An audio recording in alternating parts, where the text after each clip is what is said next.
Supreme Rebirth Kabanata 1601 hanggang 1610. Sinabi ni Chen Lei na hindi nasisiyahan nang makita niyang sumuko ang mga puwersa ng Tribong Chanma. Nang marinig ang sinabi ni Chen Lei, biglang umikot ang mata ng malakas na lalaki ng Tribong Chanma. Walang magandang panlunas. Bakit siya susuko kapag nagkita na siya? Walang ganoong klase si Chen Lei, ginagawang masunurin ng mga tao sa unang tingin ay galit si Wang Ba. Magpadala ng isang magandang panunumpa.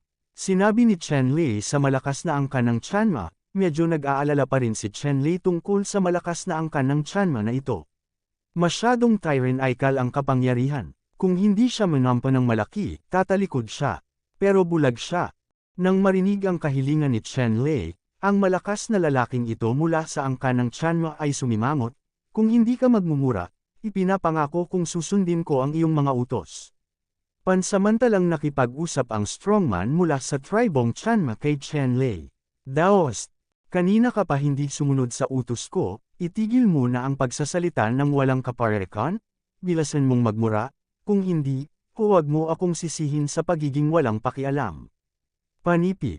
Nagpalipad si Chen Lei ng matalim na sword wire sa pagitan ng kanyang mga daliri, nakapulupot sa hangin, pinutol ang kawalan sa isang serye ng malalalim na bitik, naglalabas ng nakakatakot na aura, na nagdulot ng labis na inggit sa malalakas na lalaki ng angkan ng Chanma. Nanunumpa akong susuko kay Chen Lei, kilalanin si Chen Lei bilang master, at handa akong maging kanyang bundok. Simula noon, sinunod ko ang utos ni Chen Lei. Kung mayroong kalahating puntong paglabag, ang langit ay magpapakulog. Sa wakas, sa banta ni Chen Lei, ang malakas na angkan ng Chanma sa wakas ay nag-aatubili na nanumpa. Nang makitang ang malakas na tao ng Tribong Chanma ay nanumpa, gamaan ang pakiramdam ni Chen Lei. Pagkatapos, tumalon siya sa kabayo at nagsabi, "Bueno, sa kasong ito, dapat kang magkaroon ng mga kwalipikasyon." Sa kaliwanagan ng bundok, umupo sa upuang ito upang makahanap ng biktima, at ang upuang ito ang magiging unang lugar sa kompetisyong ito. Panipi. Kahit na nag-aatubili ang malakas na lalaki ng angkan ng Chanma, kailangan niyang tanggapin ang mga utos ni Chen Lei. Saan tayo pupunta? Ang malakas na lalaki ng angkan ng Chanma ay nagtanong kay Chen Lei. Kinuha ni Chen Lei ang kanyang martial arts card at nalaman na may 12-dosenang makapangyarihang tao sa lugar na ito. Piliin ang pinakamalapit na pag-alis. Itinuro ni Chen Lei ang isa sa mga layunin. Matapos pakinggan ito, ang malakas na lalaki ng Tribong Chanma ay tumingin, pagkatapos ay humanap ng direksyon, kinuha si Chen Lei, ibinuka ang kanyang mga pakpak, at lumipad patungo sa target na itinalaga ni Chen Lei na parang isang daloy ng liwanag. Ang bilis ng angkan ng Chanma ay parang kuryente, at hindi mas mabagal kaysa sa buong biyahe ni Chen Lei. Nagligtas ito kay Chen Lei ng sobrang lakas. Ang momentum ay talagang isang bihira at hindi pangkaraniwang bundok. Kaya lang, si Chen Lei na kinuha ang tribo ng Chanma bilang isang bundok ay halatang nasaktan ang tribo ng Chanma. Alam mo, nakakabaliw na ituring ang tribo ng Chanma bilang isang bundok, natatakot ako kahit ang Protoss ay hindi nang ahas na gawin ito. Gayunpaman, si Chen Lei ay walang kaunting pag-aalala sa bagay na ito. Dahil ginawa niya ito, hindi siya natatakot na magkaroon ng anumang problema ang angkan ng Chanma. Hindi nagtagal, si Chen Lei at ang kanyang bundok ay sumugod sa paligid ng kanilang napiling target. Sa daan, hindi pinansin ni Chen Lei ang mga protesta ng malakas na tao ng Tribong Chanma, at direktang tinawag ang malakas na tao ng Tribong Chanma na Mawu. Kung bakit ito tinawag na Mawu, natural lang dahil natipon na ni Chen Lei sina Xiongda, Shi'er, at Centipede 3. Si Zhu Bami ay nasa ika-4 na ranggo, at si Chanma, isang malakas na tao, ay natural na nasa ika-5 lamang. Dahil alam ang ranggo na ito, masasabing talagang kaakit-akit si Mawu, ngunit ang kanyang pagtutol ay ganap na hindi epektibo. Mawu, matumbok ko ang target sa isang sandali, ikaw at ako ay magbabaril ng magkasama, kailangan nating maging mas matalas, alam mo. Aren't I a mount? Bakit ka pa nagdadabog? Nag-aatubili na sabi ni Mawu. Hindi kayo ordinaryong mounts, pero meron din kayong part-time handyman, bodyguards, meat shields, thugs, etc. Ito ang iyong karangalan, sabi ni Chen Lei. Hindi ko ba kaya? Naramdaman ni Mao na madilim ang kanyang kinabukasan matapos marinig ang mga salita ni Chen Lei. Hindi, matigas na sabi ni Chen Lei, nang walang anumang puwang para sa negosasyon. Ibinaba ni Mao ang kanyang ulo at nawalan ng hininga, alam na kahit na lumaban siya, walang epekto. Pagkatapos ay inamin niya ang kanyang kapalaran, ngunit siya ay labis na nagsisisi sa kanyang puso. Bago lumabas sa oras na ito, hindi pa siya tumingin sa almanac. Kung hindi, paano niya ito hahayaan? Nakilala niya ang masamang bituin na si Chen Lei. Sa oras na ito, sa harap ni Chen Lei at Mao, isang malakas na lalaki ang lumitaw. Ang malakas na lalaking ito ay natigilan nang makita niya sina Chen Lei at Mao. Ang pagkakakilanlan ng tribo ng Moang Chanma ay maaaring makilala sa isang sulyap. Ngunit sa likod ni Mao, talagang mayroong isang lahi ng tao na nakaupo sa likod ni Mao. Malinaw na ginamit ng celebrity na ito si Mao bilang kanyang bundok. Sa likod nito ay ang pananaw sa mundo ng mga malalakas na tao. Maye, kailan ka pa naging human rider? Talagang katawa-tawa. Kilala talaga ng malakas na lalaking ito si Mao, at sabay na sinabi ang pangalan ni Mao, at agad nanginisyon ng walang awa. Ang mukha ni Mao ay biglang naging sobrang pangit, at ang layunin ng pagpatay ay lumitaw sa kanyang katawan. Feng Demon, huwag kang magsalita ng malamig. Hindi ko inaasahan na dito kita makikita. Ito rin ay mata ng Diyos. Ngayon, papatayin kita. Seryoso si Mao, nakatingin sa malakas na lalaki na tinatawag na Vine Demon. Huminga ng malamig si Teng Demon at nagsabi, Maye, naging tao ka na. Anong mga kwalifikasyon ang mayroon ka para makipaglaban sa akin? Sa tingin ko ito ay purong mamatay. Lalong naging malupit si Mao, malamig ang kanyang mukha, at sinabi niya, talaga, maaari mong subukan. Pagkatapos magsalita, sinabi ni Mao kay Chen Lei, Guru, itong Vine Demon, hinihiling ko sa iyo na hayaan mo akong lumaban ng mag-isa, at papatayin ko siya ng buo. May sama ka ba sa Vine Demon na ito? Tanong ni Chen Lei. Ang kapatid ko ay pinatay ng Vine Demon. Kalmadong sabi ni Mao, ngunit sa ilalim ng mahinahong tono, may puot na parang dagat. Ramdam ni Chen Lei na ang dugo sa katawan ni Mao ay halos kumukulo sa sandaling ito, na nagpapahiwatig na ang kanyang puso ay hindi masyadong mapayapa. Okay, si Chen Lei ay hindi tumigil, ngunit agad na sumang-ayon, at tumalon mula sa likod ng kabayo, nakatayo at nanunood ng labanan.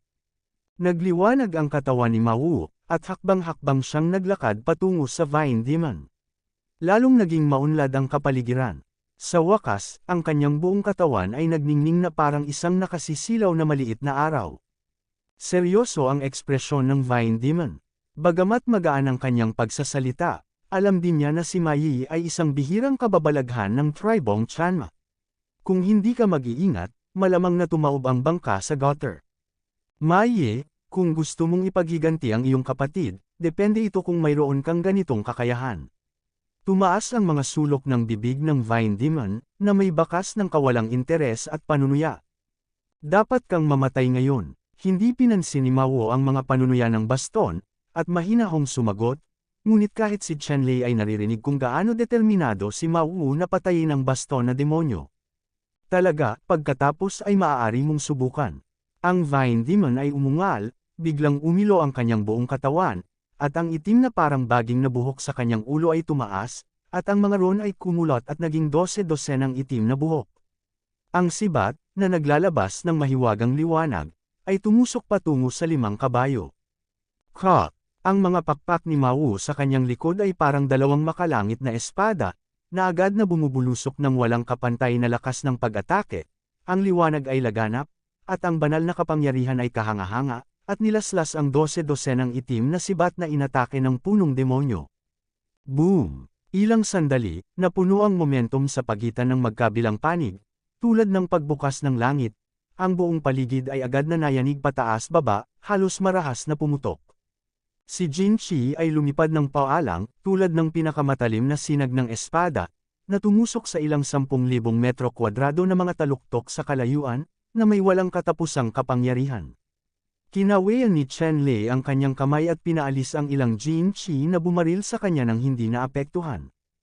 Kung tungkol sa lakas ni Mao, si Chen Lei ang nakakaalam. Nagawa niyang labanan siya ng 3 araw at 3 gabi nang hindi natatalo. Sa huli, umasa siya sa kanyang napakalakas na katatagan upang maubos si Ma Wu. Noon lamang siya napasuko at nagawa niyang labanan si Ma Wu. Kung ikukumpara, ang taong ito ay tinatawag na Vine Demon, ang kanyang lakas ay natural na hindi dapat maliitin. Kung tutuusin, kung makakatagpo ka ng ganyang kalaban, ang pinakamabuting paraan ay ang lumayo sa isa't isa, hanapin ang mas mahina sa simula, at maghintay hanggang sa wakas, bago magkaroon ng mapagpasyang labanan, upang hindi bigyan ng pagkakataon ang iba. Gayunpaman, nagkaroon ng dagat ng dugo at malalim na awayan sa pagitan ni Ma Wu at Vine Demon, na hindi masusukat ng pamantayang ito. Kapag nagkita sila, natural na hindi sila mamamatay. Gayunpaman, ang lakas ng Vine Demon na ito ay talagang hindi dapat maliitin, halos kapantay ni Ma Wu, at kahit sa ilang mga kaso, siya pa rin ang nangunguna. Boom! Bumaril si Ma Wu, tumalon ng mataas sa langit, ang kanyang mga kuko ay nabasag sa kawalan, at ang kanyang malalaking kuko ay natatakpan ng liwanag, at ang kanyang bilis ay napakabilis, nalampas sa saklaw ng pagtuklas ng kanyang banal na kahulugan, na nag-iiwan ng isang serye ng mga after images sa walang laman, biglang nagpakita sa itaas ng puno ng demonyo, at natapakan ang langit na takip ng espiritu ng baging. Nagkaroon ng malakas na dagandong sa hangin, at walang hangganang kapangyarihan ang tumama sa kawalan, na parang may bagyong tumama sa dalampasigan, at may malalaking bitek sa kawalan, na kumalat sa paligid, at nakakamangha, halos ang buong kalangitan ay malapit na nabasag. Si Chen Lei ay labis na humanga sa pag-ataking ito. Ito ang pinakamakapangyarihang magic skill ng Chanmu clan, at tinatawag itong stepong steps. Ang pagtapak sa langit ay napakalakas na kaya nitong sirain ang langit at mga bituin. Matatawag na pinakamalakas na magical power ng Chanmu clan. Ang mga tunay na dakila lamang ang maaaring matuto ng paglilinang. Ang paghakbang ni Ma Wu sa kalangitan ay umabot sa sobrang init, at maging si Chen Lei ay kailangang umiwas sa matalim na gilid ng ilang sandali matapos sirain ang hakbang. Ang demonyong puno ng ubas ay mayroon ding malalim na pag-unawa sa mga galaw ng angka ng Chanma, at hindi sila nang ahas na kumuha ng kahit kaunting pansin. Maraming baging na kumikinang na may mga itim na ron, tulad ng mga may sungay na dragon, ang humahabi at humahabi sa kawalan sa isang kisap mata, isang higanteng lambat na may 12-dosenang mga patong, na naglalabas ng itim na liwanag ng rune, na mahigpit na pinuprotektahan ang baging. Boom! Ang pag-atake ni Ma Wu ay tumama sa higanteng lambat, at saglit, ang puti at itim na aura ay kumulo ng marahas, kumakalat sa lahat ng direksyon na parang tubig, at ang kapangyarihan nito ay kamangha-mangha. Ang itim na higanteng lambat ay isa ring mahusay na panlilinlang ng Teng Clan, na pinakamahusay sa depensa, at ang paglipat ng Chanmu clan sa langit ay ang pinakamalakas na pag-atake. Kapag ang pinakamalakas na depensa ay nakakatugon sa pinakamalakas na pag-atake, ito ay nakasalalay sa kung aling pamilya ang mas malakas. Kailangan kong sabihin na ang Chanmu clan ay karapat-dapat na maging isang sangay ng Celestial clan. Ang angka na ito ay napakalakas at napakalakas. Ang pagtapak sa ilalim ng langit ay tiyak na masisira ang langit, mabibiyak ang lupa, at mabago ang mga bundok at ilog. At si Ma Wu, bilang ang pinakakahanga-hangang henyo ng tribong Chanma, ay napakalakas na ang hakbang na ito na puno ng puot at galit ay nakapipinsala, at ang suntok na ito ay lumampas pa sa pag-atake sa mukha ni Chen Lei. Hanggat ito ay gumawa ng isang hakbang, ang Vine Demon ay tiyak na matatapakan ng direkta sa putik ng dugo. Kahit na ang Vine Demon ay isang powerhouse ng Vine Clan, kahit na ang lakas ng clan na ito ay hindi ang pinakamataas, kilala rin ito bilang isa sa nangungunang 10 mabangis na clan. Ang Vine Demon ay isang henyo sa Vine Clan. Kung hindi, imposibleng salakayin ang 5 kabayo na pumapatay na kapatid na babae. Alam mo, sinumang malakas na tao ng angka ng Chanma, ang lakas ay matatawag na walang kapantay. Sa oras na ito, sa pagharap sa buong pag-atake ni Ma Wu, walang pag-aalinlangan si Teng Demon. Alam din niya na kung gusto niyang magkaroon ng anumang reserbasyon sa harap ng buong pag-atake ni Ma Wu, ito ay purong kamatayan.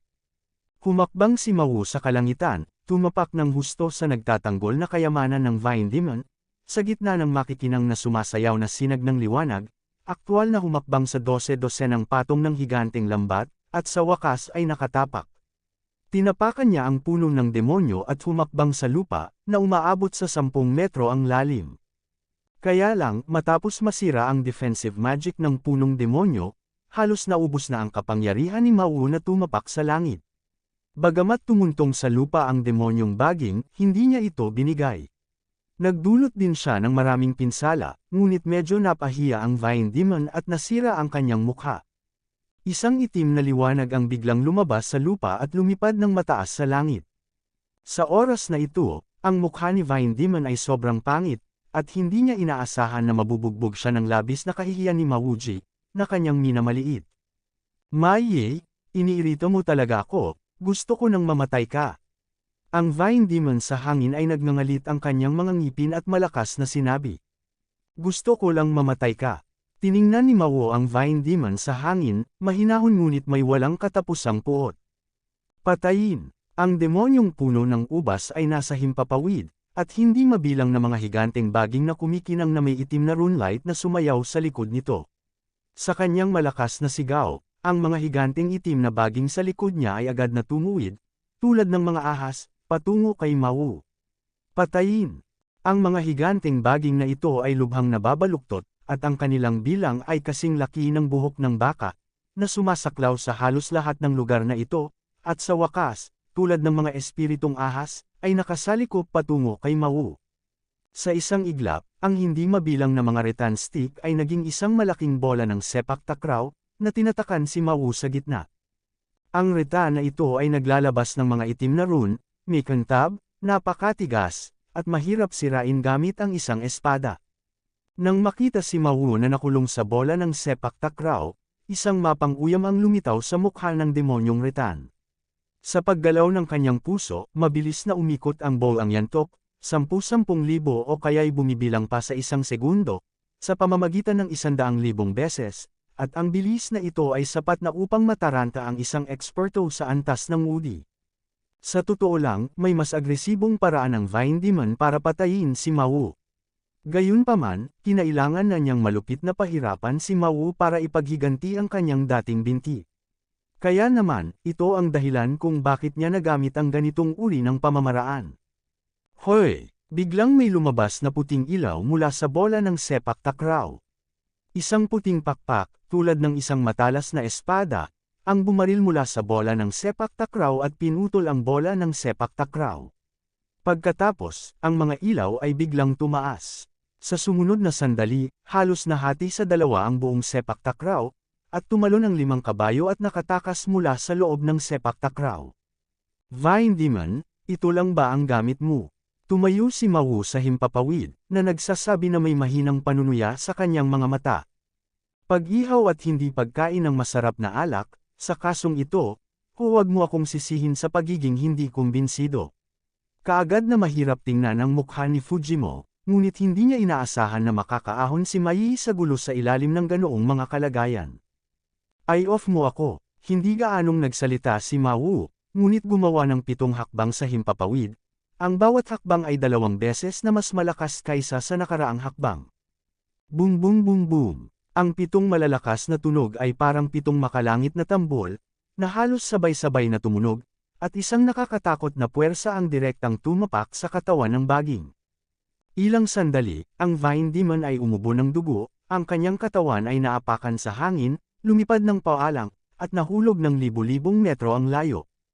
Pagkatapos ng suntok na ito, pangit din ang hitsura ni Mao, halatang napakamahal nito, at gumamit pa ng lihim na pamamaraan. Gawin ang 7 Tian steps. Hindi makapaniwalang sabi ni Teng Demon.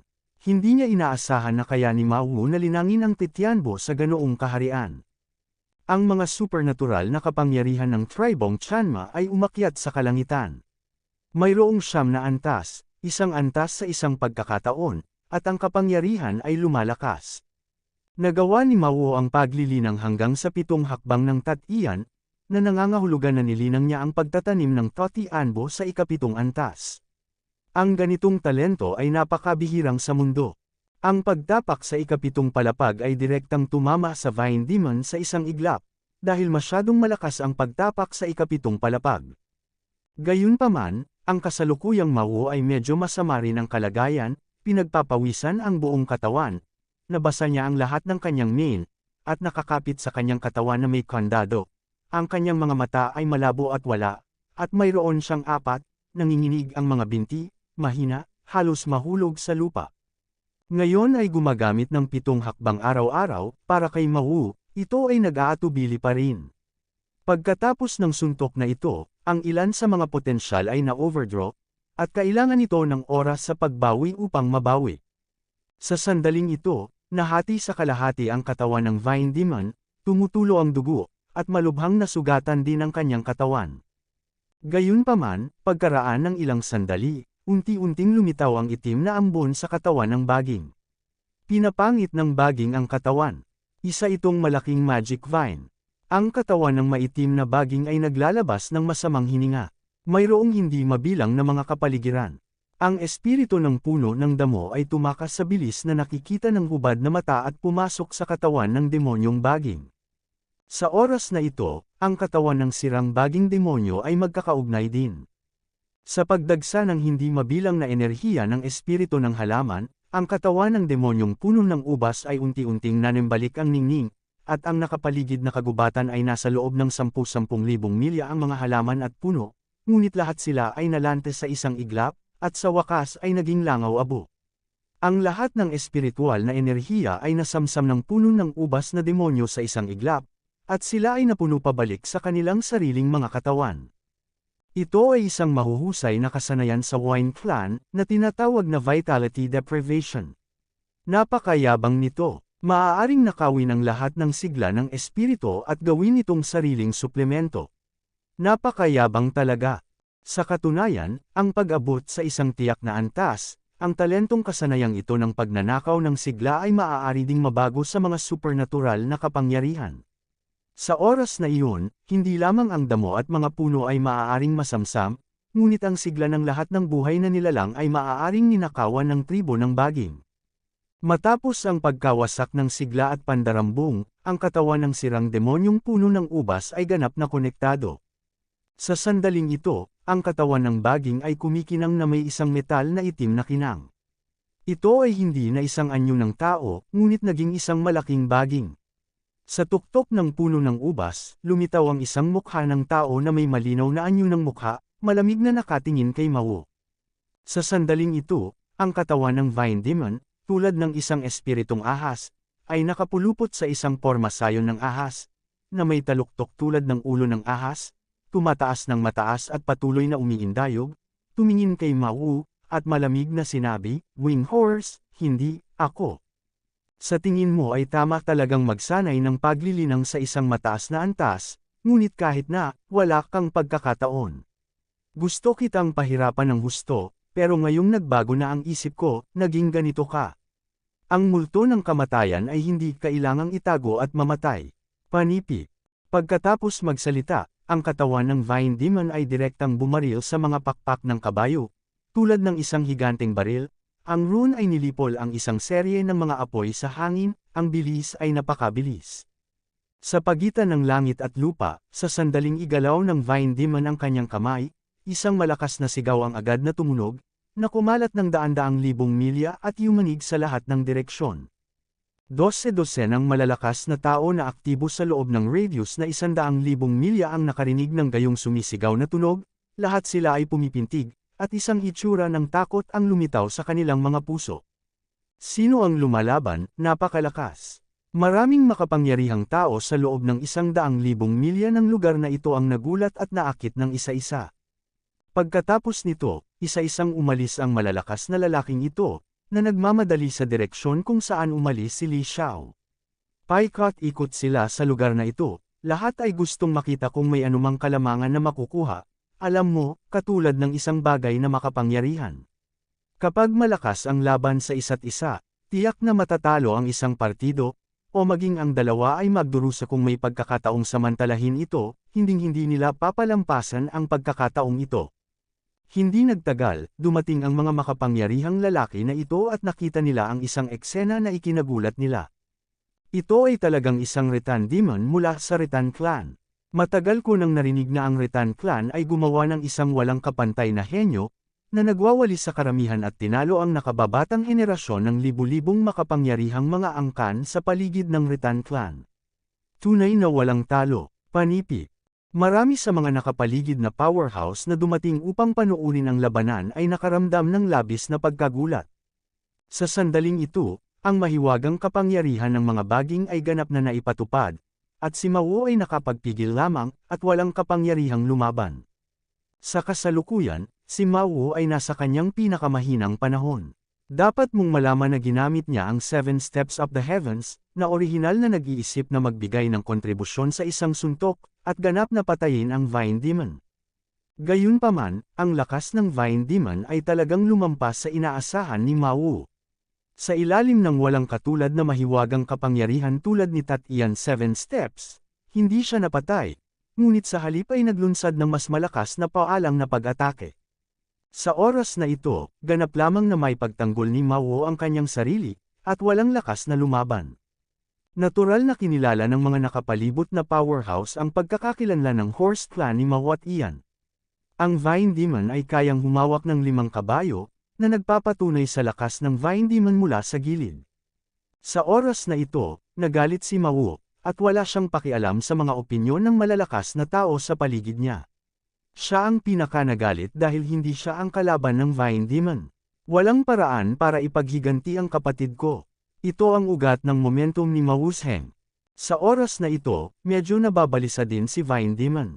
Dapat mong malaman na bagamat winasak niya ang mahiwagang kapangyarihan ng sigla at pandarambong at pansamantalang nakabawi, talagang malubhang nasugatan siya sa paghakbang ni Mao sa langit. Ang pagkawala ng sigla ay maaari lamang pansamantalang maibalik siya sa tuktok kung ang oras ay mahaba, ang epekto ng pag-agaw ng sigla ay mawawala, at muli siyang manghihina.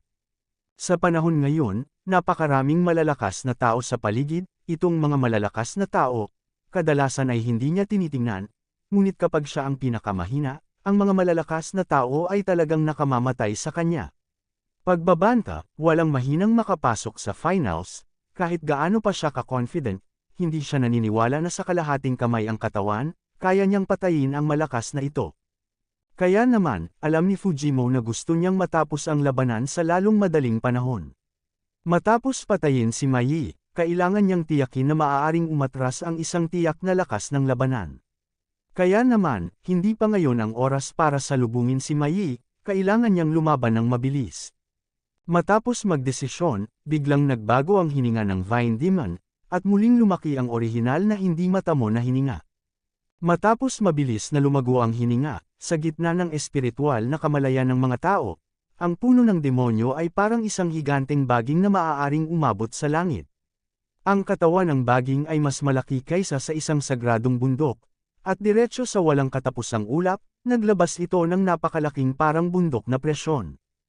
Ang ganoong uri ng malupit na pamimilit ay nagpabago sa kulay ng maraming makapangyarihang tao sa paligid na nanunood ng labanan.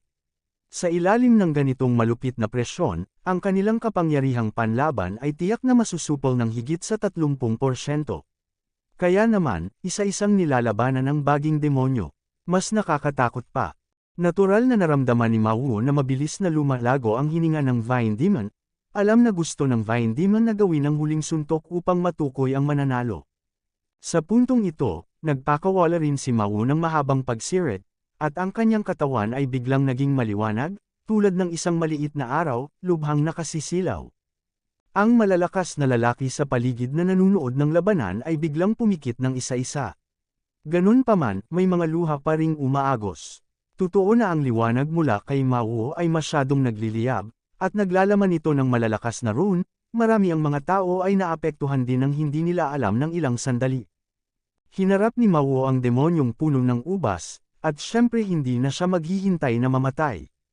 Nang siya ay sugpuin at binugbog ng demonyong baging, lihim siyang nag-ipon ng lakas ng counterattack. Sa sandaling ito, nang makita ang punong demonyo ay sumabog, siya rin ay tuluyang sumabog, halos maglabas ng suntok na sumunog sa kanyang sariling buhay. Nakita ko lang si Mao sa himpapawid, tulad ng kidlat, gumawa ng 8 hakbang na sunod-sunod, at sa wakas ay natapakan ang katawan ng puno ng ubas na demonyo na parang bundok. Crack, ang malaking katawan ng Vine Demon ay biglang naging parang porselana, natatakpan ng mga bitik. Sa oras na ito, ang Vine Demon ay nag-ipon ng buong suntok at binomba sina Mawu at Mawu. Biglang, may mga tunog ng hindi mabilang na mga buto na nabali, at malalaking bahagi ng dugo ang bumulwak sa kanyang katawan. Ang katawan ng Vine Demon ay tuluyang naputol at tuluyang napatay. Tungkol kay Mawu, halos isang kalansay na lamang ang natitira, at lahat ng kanyang laman at dugo ay nawasak. Ang dalawang powerhouse ay halos mailalarawan bilang pagkawalan ng magkabilang panig, ngunit pagkatapos ng lahat, ang Vine Demon ay bahagyang mas masahol kaysa kay Mawu. Sa pagkakataong ito, nakaligtas si Mawu, ngunit ang Vine Demon ay ganap na nawasak. Nakita ko lang ang kaluluwa ng demonyong puno ng ubas na lumilipad, tumingin kay Mawu ng may mapait na tingin, at pagkatapos ay naghanda na tumakas. Sa pagkakataong ito, siya ay tunay na nakatanim, ngunit tiyak na ipaghihiganti niya ang puot. Sa oras na ito, si Mawu ay pumasok sa mas maraming momentum, at walang paraan upang pigilan ang Vine Demon Yuan Shen mula sa pagtakas. Sa sandaling ito, biglang lumitaw ang isang power grid sa harap ng primordial spirit ng Vine Demon, na direktang tinatakan ang primordial spirit ng Vine Demon. Hindi inaasahan ni Vine Demon ang pagbabagong ito, ang kanyang espiritu ay tumingin kay Chenlei na nag-aalala, "Sino ka?" "Ito ay isang bagay sa pagitan namin ni Mai. Huwag kang makialam, kung hindi, ang aking Vine Clan, hinding-hindi kita bibitawan." "Panipi," sinabi ni Chenlei, "maaari mong hayaan silang subukan. Ikaw naman, ayaw mong tumakas ngayon." Pagkatapos magsalita, direktang winasak ni Chenlei ang power grid, naging bola ng kuryente, at tinatakan ang primordial spirit ng baging, at pagkatapos ay lumipad siya sa harapan ni Mawu. Nakita ni Mawu si Chenlei na paparating at mahinang sinabi, "Salamat." Sinabi ni Chenlei, "Sa pagkakataong ito, huwag maging magalang." Pagkatapos, ang Qinglong Rejuvenation Art ay tumama sa katawan ni Mawu, at hindi mabilang na espiritual na enerhiya ang sumugod sa katawan ni Mawu upang tulungan siyang makabawi mula sa kanyang pinsala. Sa oras na ito, 12-dosenang makapangyarihang tao ang nakapaligid, ngunit dahan-dahan silang pinalibutan, naghahanda na bumaba. Mas mabuting huwag kang kumilos ng padalos-dalos, para maiwasang masaktan ang iyong sarili, sabi ni Chenlei sa malamig na boses nang makita niya ang mga makapangyarihang tao sa paligid. "Haha, Big Tone, sino ka sa tingin mo? Maglakas loob na magsalita ng ganito at mamatay." Malakas na sabi ng isang makapangyarihang alien, humakbang pasulong, at tinapik ng palad si Mawu nang walang pag-aalinlangan. Sa oras na ito, nakikita ng alien powerhouse na ito na tiyak na umabot na si Mawu sa punto kung saan nauubusan na ang langis, at kaya niyang patayin si Mawu gamit ang isang palad at makuha ang reward point. Ang ganitong pagkakataon, ngunit kapag mahirap hanapin, hindi niya ito bibitawan. Para naman kay Chenlei, hindi ito isinasapuso ng alien powerhouse na ito. Hindi pa huli ang lahat para harapin si Chenlei maliban sa taong ito na pumatay sa tribo ng Pegasus. Naghahanap ng kamatayan. Nakita ni Chenlei na hindi pinansin ng alien powerhouse na ito ang kanyang babala. Sumigaw siya, sumuntok, at biglang yumanig ang kawalan, at umihip ang malakas na hangin patungo sa alien powerhouse na ito. Hindi maganda. Sa sandaling sumuntok si Chenlei, isang malaking krisis ang lumitaw sa puso ng mga malalakas na dayuhan na ito. Naramdaman na lang niya ang pagsabog ng death energy na bumabalot sa kanya. Nagulat siya at nagmamadaling umatras para salubungin siya, ngunit huli na ang lahat.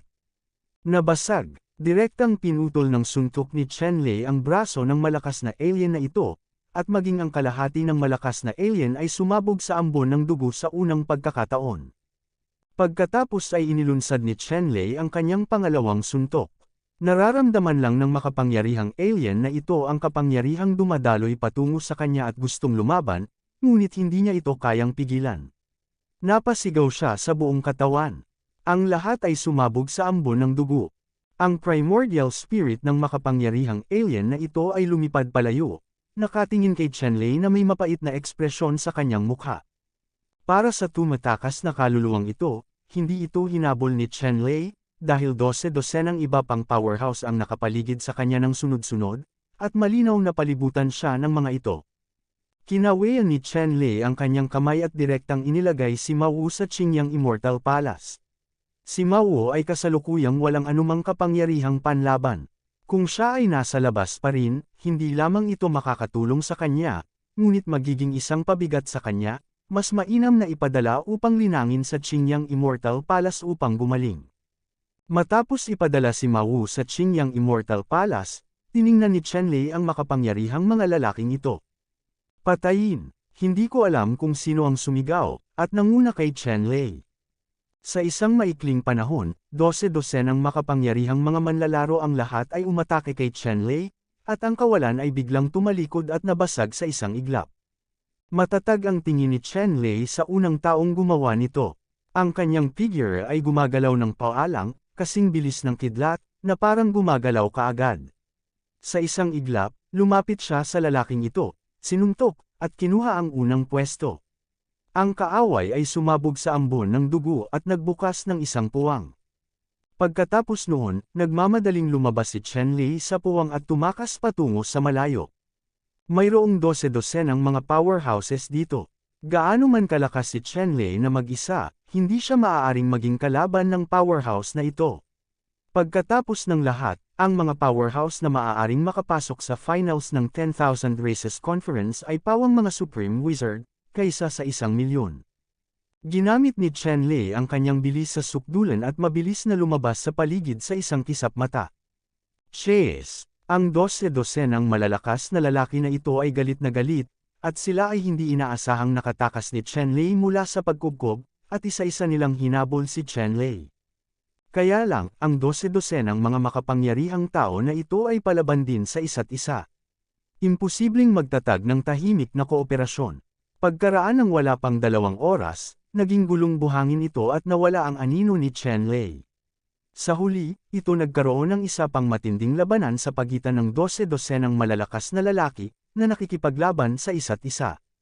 Pagkatapos ng lahat, sa walang hanggang lihim na kaharian na ito, walang mga kaibigan magpakailanman. Sa oras na ito, nakahanap ng lugar si Chen-Lei at huminto pagkatapos itapon ang mga humahabol na sundalo sa likod niya. Pagkatapos huminto, pinakawalan ni Chen-Lei si Mao. Sa oras na ito, dumudugo pa rin ang buong katawan ni Mao, ngunit mas mabuti ito kaysa sa simula. At least ngayon, lumaki muli ang laman at dugo ni Mao. Bagamat napakasakit ng prosesong ito, dapat mong malaman na sa simula, halos lahat ng laman at dugo ni Mao ay nawasak ng Vine Demon, nag-iwan lamang ng isang kalansay. Ginamit ni Chen-Lei ang Azure Dragon Rejuvenation Technique para tulungan si Mao na pagalingin ang kanyang mga sugat, at kumuha ng 12-dosenang mga gamot sa pagpapagaling, buhay at kamatayan, laman at buto, at hayaang lumunin ni Mao ang mga ito. Pagkaraan ng ilang sandali, lahat ng mga sugat ni Mao ay gumaling. Alamin na ang pinsalang natamo ni Mao, gaano man kalubha, ay hindi hihigit sa pinsala sa balat. Ito ay medyo madali upang mabawi mula sa ganitong uri ng pinsala. Matapos gumaling si Mao, kinuha ni Chen-Lei ang primordial spirit ng Vine Demon at ibinigay ito kay Mao. Nakita ni Mao ang dugo ng Vine Demon, at ang kanyang mga mata ay biglang naging pula ng dugo. Masyado siyang nahuhumaling sa pagpatay sa Vine Demon. Noong una ay naisip niya na sa pagkakataong ito, hahayaan niyang makatakas muli ang Vine Demon. Dapat mong malaman, ang pagpatay lamang sa katawan ng Vine Demon, hindi pagsira sa primordial spirit ng Vine Demon, ay hindi mabibilang bilang paghihiganti para sa kanyang kapatid na babae. Gayunpaman, hindi inaasahan ni Mao na talagang makukuha ni Chen-Lei ang primordial spirit ng Vine Demon. Dahil dito, lubos na nagpapasalamat si Mao kay Chen-Lei. Hanggat kaya niyang patayin ang Vine Demon, handa si Mao na i-mount si Chen-Lei. Vine Demon, hindi mo inaasahan ngayon. Tiningnan ni Mao ang primordial spirit ng Vine Demon at marahas na sinabi.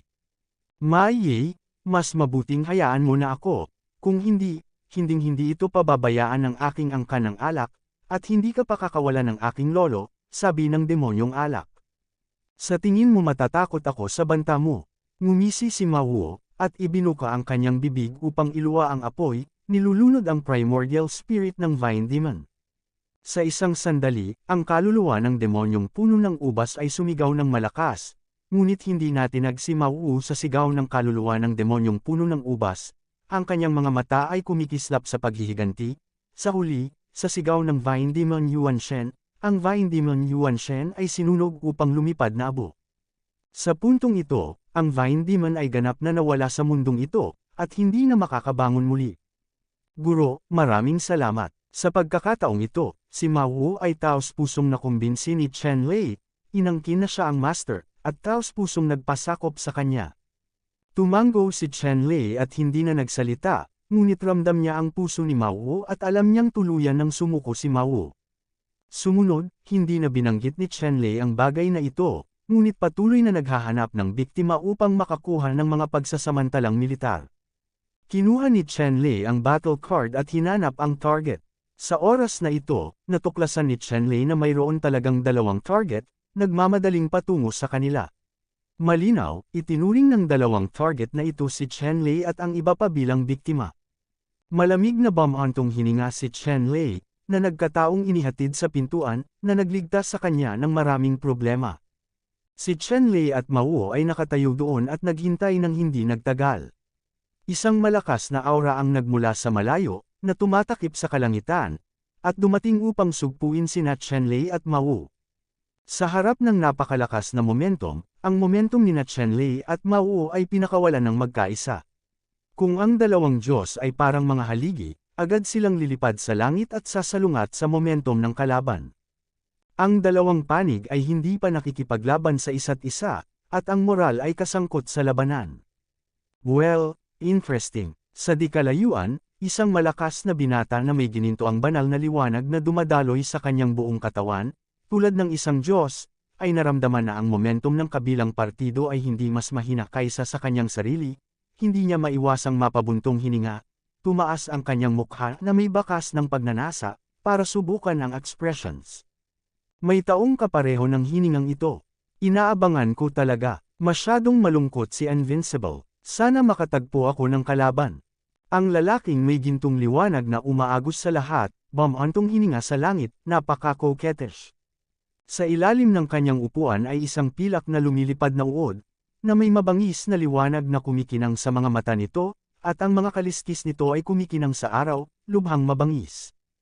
Ang taong ito na may gininto ang banal na liwanag na dumadaloy sa buong katawan niya ay sumuko na rin, at isa pa rin siyang powerhouse ng Flying Zhao Clan. Dapat mong malaman na ang Flying Zhao Clan ay hindi mahina. Mas malupit pa ang ugali ng angkan na ito. Mas mahirap para sa kanila na maging mounts. At ang taong ito na may gininto ang liwanag na dumadaloy sa buong katawan niya ay nagawang isuko ang lumilipad na Zhao sa isang bundok, na nagpapakita na ang lakas ng taong ito ay malupit. Hindi nagtagal, ang lalaking ito na may gininto ang liwanag na umaagos sa lahat ay lumitaw sa harap ni Chen Lei at Mao Wu. Ikaw ang pinakamalakas sa Golden Spirit Race.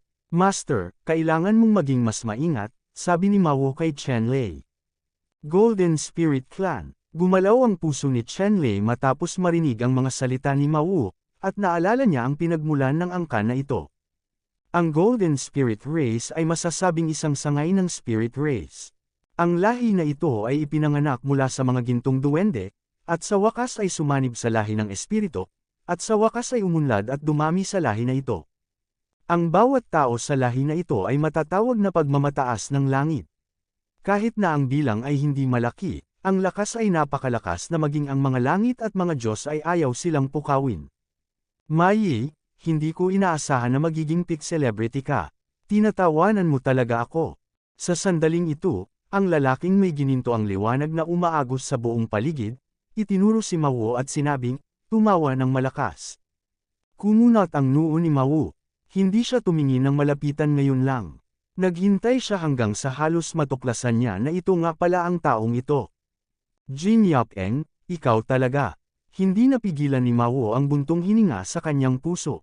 Napakaliit ng mundo na kahit sa ganoong sitwasyon, makikilala niya si Jin Yapeng. Hindi ko akalain na ang taong ito ay masusupol ka ng sangkatauhan. Para sa kapakanan ng ating pagkakaibigan, hindi kita papatayin. Ibibigay ko sa iyo ang iyong merit card at ibibigay ko sa iyo ang lahat ng iyong merito. Patatawarin kita. Paano ang buhay mo? Sabi ni Jin Yapeng kay Mao Wu sabay suntok. Ano ang pinagmulan ng mayabang na lalaking ito? Tanong ni Chen Lei kay Mao Wu na may malaking tono. Sa sandaling lumitaw siya, hiniling niya sa kanila na ibigay ang kanilang mga achievement card. Sa finals ng 10,000 Races Conference, hindi na kailangang patayin ang kalaban para makakuha ng military exploit hanggat maagaw ang military exploit card ng kalaban, ganoon din ang makukuha. Ang taong ito ay kamag-anak sa akin, siya ay medyo malakas, at siya ay aking kapantay. Sabi ni Mawu, malas. Nang marinig ito, napangisi si Jin Yopeng at sinabing, Mayay, talagang naglakas loob kang lagyan ng ginto ang iyong mukha, kapantay mo ba ako? 10 beses na namin napag-usapan, siguro 9 na beses. Nawala ka sa aking mga kamay. Panipi. Wala pa bang tali? Napakahina ng boses ni Mawu na hindi niya marinig. Hahaha, nang marinig ito, tumawa ng malakas si Jin Yopeng kaya naging malaking pulang sheet ang mukha ni Mawu. Naririnig din ni Chen Lei sa oras na ito na may pagkakaibigan pa rin sina Jin Yopeng at Mawu. Gayunpaman, ang pagkakaibigang ito ay maaaring naglaro. Para naman kay Mawu, hindi si Jin Yopeng ang kalaban ni Jin Yopeng. Mayay, hindi ko nasasabihin sa'yo. Paano na, ibibigay mo na ba ang merit card, o ibibigay ko na ang merit card pagkatapos kitang i-detain? Sa oras na ito, binawasan ni Jin Yopeng ang kanyang pagtawa at sinabi sa isang malalim na boses. Pwede mong subukan, sabi ni Mawu, paulit-ulit na pinahiya ni Jin Yopeng, at sa wakas ay hindi na ito napigilan. At ikaw, maglakas loob na gumamit ng mga pakpak ng kabayo bilang isang bundok. Matapang talaga ito. Ngayon, tuturuan kita ng leksyon. Magkasama kayong dalawa. Tinuro ni Jin Yopeng si Chen Lei at malakas na sinabi. Matapos pakinggan ang mga salita ni Jin Yopeng, sinabi ni Chen Lei kay Mawu, Mawu, ang taong nasa kabilang panig ay talagang masyadong mayabang. Kailangan mong turuan siya kung gagawin mo o gagawin ko. Sinabi ni Mawu, Guro, mas mabuti na gawin mo ito. Utang lang ng leksyon ang lalaking ito. Gayunpaman, kahit na medyo masama ang kanyang karakter, mayroon pa rin siyang relasyon sa akin. Aral lang, huwag mong saktan ang buhay niya. Panipi. Ang mga salita ni Mawu ay agad na ikinagalit ni Jin Yopeng, at galit na sinabi ni Jin Yopeng, ano, kailangan ko pa ang taong ito na maging maawain.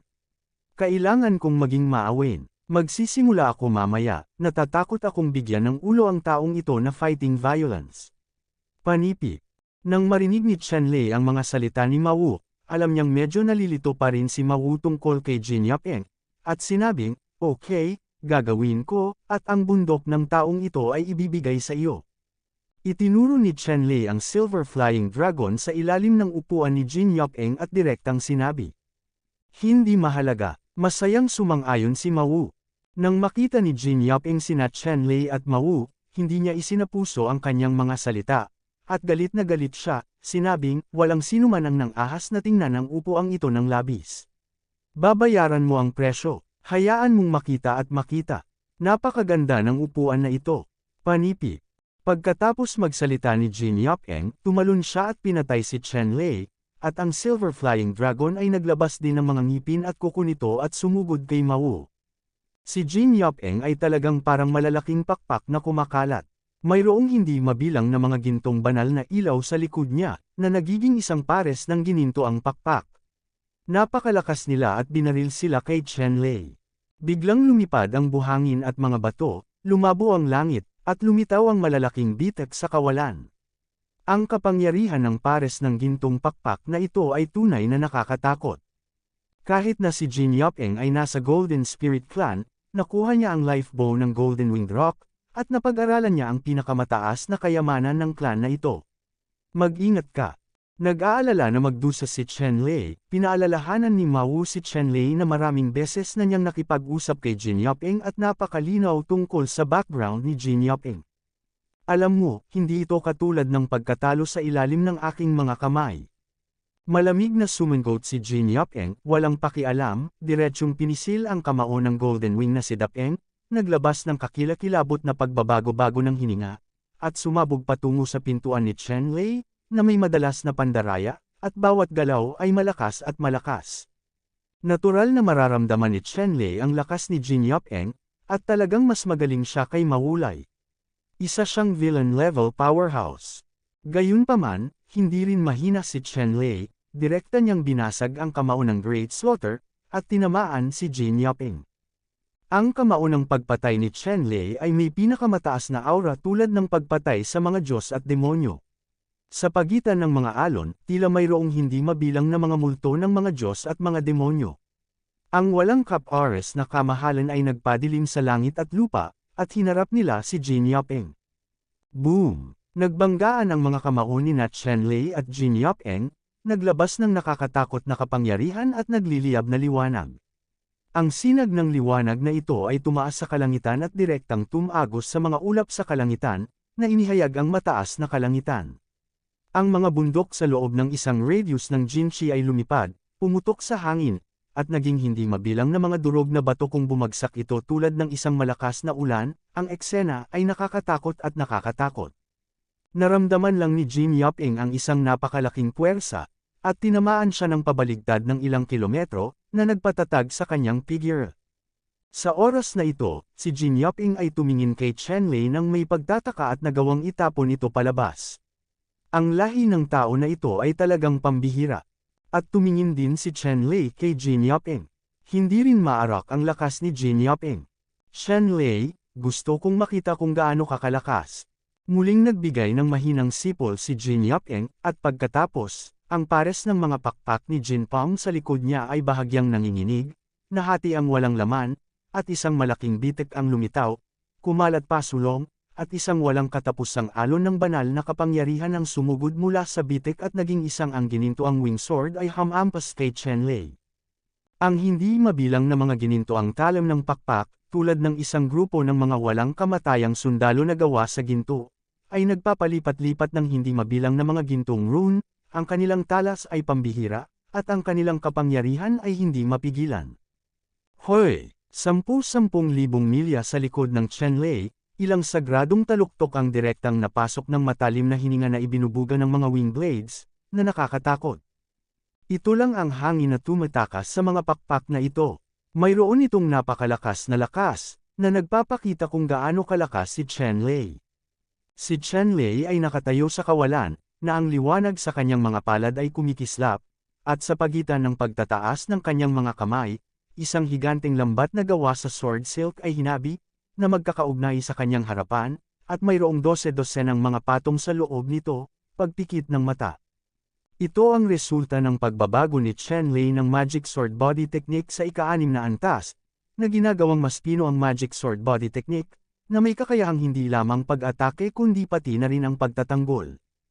Ang higanteng lambat na ito na gawa sa sword wire ay walang katulad na matalim, at ang mga piraso ng ginintoang wing blades ay sumugod sa sword net na parang kayaig ng mga bubuyog, at agad na naputol ng walang katulad na matalas na hininga na ibinubuga ng sword net, dapat sirain, at ang kapangyarihang iyon ay natural na nawawala ng walang bakas. Binaril ni Jin Yaping ang dalawang makabuluhang divine light sa kanyang mga mata, at ang kanyang figure ay naging gintong liwanag. Pagdating niya kay Chen Lei, iwinagayway niya ang isang pares ng ginintoang pakpak, humahampas ng paalang at patayo, mabangis, at inatake ang pisikal na katawan ni Chen Lei. Halika na! Bilang isang Golden Spirit Race, si Jin Yaping ay malakas sa laman, bihira sa mundo, pagkatapos ay dinudurog ang likas at supernatural na kapangyarihan ng Golden Winged Dapping Race. Siya ay may hindi mapigil ang tapang at walang talo na kapangyarihan sa mundo. Binasag ni Chen Lei ang pamamaraan ng boxing ng Slaughter God, at nakipag-away ng husto kay Jin Yaping. Sa isang kisap mata, libu-libong hampas ang dumaan, at sa wakas ay nagkaroon ng malakas na putok, at naghiwalay ang dalawa. Sa oras na ito, ang katawan ni Jin Yaping ay puno ng mga galos, sunod-sunod, sa buong katawan. At si Chen Lei ay medyo napahiya din, ang kayamanan sa kanyang katawan ay direktang pinunit ni Jin Yaping, na nagbunyag ng maraming galos. Parehong nagulat sina Chen Lei at Jin Yaping sa lakas ng kabilang partido. Dapat mong malaman na ang Great Slaughter Fist ni Chen Lei ay tumama kay Jin Yaping nang hindi bababa sa 40 o 50 suntok, na hindi napigilan sa ilalim ng kapangyarihan ng kanyang kamao. Ang ordinaryong Protoss ay nayanig sa dugong ambon, ngunit hindi nagawa ni Jin Yaping, kahit nabali ng ilang buto. Hindi gaanong nabigla si Jin Yaping. Tinamaan niya si Chen Lei nang hindi bababa sa 12 ng suntok, ngunit hindi niya natulungan ang katawan ni Chen Lei. Sapat na iyon para patunayan na si Chen Lei ang kanyang karibal sa buhay. Mukhang hindi uubra kung hindi mo gagamitin ang diet. Lumubog ang mukha ni Jin Yap-eng at hindi niya matanggap ang resulta na kahit isang maliit na lahi ng tao ay hindi niya makuha. Pagkatapos, unti-unting tumaas ang momentum ni Jin Yap-eng at isang puwersa ang biglang lumitaw mula sa manipis na hangin, tulad ng isang bundok, sa ilalim ng tolda ni Chen Lei, na pinindot si Chen Lei na halos hindi na makahinga. Sa sandaling ito, isang sinaunang pool na bato ang biglang lumitaw sa ulo ni Chen Lei. Umaalon ang kidlat na tubig sa pool. Nag-ugat ang banal na lotus sa lawa. Ang mga berdeng dahon ay nakaunat at nagradiated ng isang nakakatakot na kapangyarihan, dala ang kapangyarihan ni Jin Yap-eng, nakakatakot na momentum. Kaharap si Jin Yap-eng na todo-todo, ginamit din ni Chen Lei ang sarili niyang mga lihim na kakayahan sa ilalim ng kahon. Ang pool na ito ay eksaktong Lei Qi. Sa loob ng ilang panahon ngayon, ang Thunder God Lotus Martial Soul ni Lei Qi at Chen Lei ay nagsanib, ganap na pinagsama sa isa, at naging isang mas malakas na Martial Soul. Nabasag, isang malakas na tunog na parang kulog ang dumating, at ang makapal na kidlat ay dumiretso kay Jin Yap-eng. Ang bilis ng makapal na kidlat na ito ay napakabilis kaya hindi ito naiwasan ni Jin Yap-eng. Agad siyang nataman, at ang kanyang buong katawan ay napuno ng electric light, at ang kanyang katawan ay naitim ng usok. Biglang nakaramdam si Jin Yap-eng ng matinding sakit sa kanyang katawan, namamanhid ang kanyang katawan, at nawalan siya ng lahat ng lakas. Lamang, sa susunod na sandali, ang katawan ni Jin Yap-eng ay sumabog na may hindi masusukat na gininto ang liwanag, at ang pakiramdam na ito ng panghihina ay agad na nawala. Chen Lei, ikaw lang ba ang may ganitong kakayahan? Kung ganoon, matatalo ka. Tumingin si Jin Yap-eng kay Chen Lei, sumigaw ng malakas, naging gintong liwanag, at mabangis na sumugod kay Chen Lei. Boom! Gayunpaman, nang nasa kalagitnaan na si Jin Yap-eng, tinamaan siya ng kidlat sa hangin, at pagkatapos ay biglang nanigas ang kanyang katawan. Sa sandaling ito, ang figure ni Chen Lei ay parang multo, at hinampas niya ng suntok ang mukha ni Jin Yap-eng.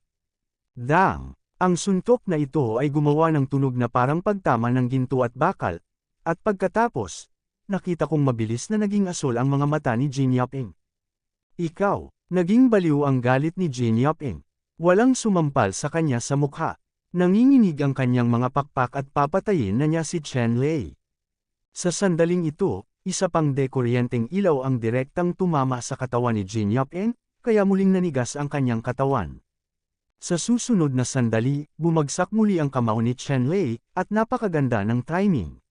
Sa pagkakataong ito, ang kanyang kamao ay nahulog sa kanyang kabilang eye socket, at ang kabilang eye socket ay mabilis na naging itim, na bumubuo ng isang pares ng panda eyes. Ito pa rin ang resulta ng awa ni Chen Lei, kung hindi ay hindi gaanong gone ang kanyang pinsala. Nabaliw muli si Jin Yap-eng, umungal ng malakas, at lumabas ang gininto ang liwanag mula sa kanyang katawan, na naging isang malakas na banal na liwanag, na tumakip sa kanya. Boom! Sa pagkakataong ito, isa pang kulog at kidlat ang bumagsak, ngunit wala itong epekto kay Jin Yap-eng, at hinaranggal ng isang malakas na banal na liwanag. Sumunod, biglang lumitaw ang isang gintong espada sa kamay ni Jin Yap-eng, at hamampas kay Chen Lei. Ang espada ay kumikinang sa kawalan, maliwanag at nakasisilaw, na humahampas kay Chen Lei. Sa isang iglap, naramdaman ni Chen Lei ang isang malaking krisis na paparating, at ang kanyang figure ay kumikislap at naglaho ng direkta sa lugar, iniiwasan ang liwanag ng espada na ito. Agad na pumutol sa hangin si Swordmang, lumipad sa malayo, kumislap sa kawalan, at nagpakitang muli, libu-libong milya na ang layo, direktang winasak ang isang sagradong bundok na may napakalaking kapangyarihan. Chen Lei, tatadterin kita. Nagalit si Jin Yap-eng, at ang gintong espada sa kanyang kamay ay patuloy na umindayog, at isang set ng napakarilag na swordsmanship ang bumungad. Ang kawalan ay biglang napuno ng walang katapusang mga ilaw ng espada, at halos lahat ng lugar na ito ay natakpan, at ito ay hindi maiiwasan. Gayunpaman, ang figure ni Chen Lei ay bahagyang nakikita, kadalasan sa loob ng ilang milimetro. Delikado ang pag-iwas sa liwanag ng espada ni Jin Yap-eng. Ang kapangyarihan ng liwanag ng espada na ito ay napakalakas na kahit si Chen Lei ay ayaw itong pilitin. Pagkatapos ng 12 ng mga galaw, ang sword light ni Jin Yopeng ay hindi man lang napunasan ng isang sulok ng damit ni Chen Lei, at dahil sa galit ay napasigaw siya sa gulat. Wow wow wow, Chen Lei, huwag kang magtago kung magaling ka, kunin mo lang ang espada ko. Malakas na sabi ni Jin Yopeng. Well, hindi mahalaga kung ilabas mo ang iyong espada, gusto kong makita kung gaano kalakas ang iyong espada. Pagkatapos magsalita ni Chen Lei, ang buong tao ay biglang bumangon sa isang nakakagulat na momentum. Sa mga mata ni Jin Yopeng, ang buong pagkatao ni Chen Lei ay naging isang nakasisilaw na higanteng espada. Sa dulo ng espada, damaloy ang rune at abnormal ang talas. Bagamat nabigla siya sa malakas na momentum ni Chen Lei, hindi nagatubili si Jin Yopeng na kumilos at sumigaw. Ang gintong espada sa kanyang kamay ay pumutol ng isang malaking liwanag ng espada na kasing haba ng isang gintong kalawakan. Sa pangkalahatan, direktang pinutol kay Chen Lei. Ang espadang ito ay masasabing pinakamalakas na suntok ni Jin Yopeng. Inilagay niya ang lahat ng kanyang lakas dito, iyon ay, upang talunin si Chen Lei gamit ang isang espada upang ipaghiganti ang kanyang mukha. Sa sandaling ito, tumaas din ang momentum ni Chen Lei, at ang Divine Sword Body ay naging banal na liwanag, at si Jin Yopeng ay dumating upang pumatay. Ang banal na liwanag na binago ni Chen Lei ay agad na nahati ang gintong kalawakan na nabuo ng hanging sword chi. Pagkatapos, ang banal na liwanag na ito ay nakipaglaban sa kalawakan, naabot ang ganap na pinakamataas na bilis, at sumiklab sa isang iglap. Lumitaw si Xinghe sa itaas ng ulo ni Jin Yopeng. Hoy! Isang sword chi ang tumama sa noo ni Jin Yopeng. Biglang, sa noo ni Jin Yopeng, lumitaw ang isang marka ng espada na kasing manipis ng buhok. Isang patak ng dugo ang dahan daw ang damaloy mula sa marka ng espada. Sa kasalukuyan, mukhang sobrang pangit at takot si Jin Yopeng. Dahil nararamdaman ni Jin Yopeng na ang kapangyarihan ng espadang ito ay napakalakas para hatiin siya sa kalahati.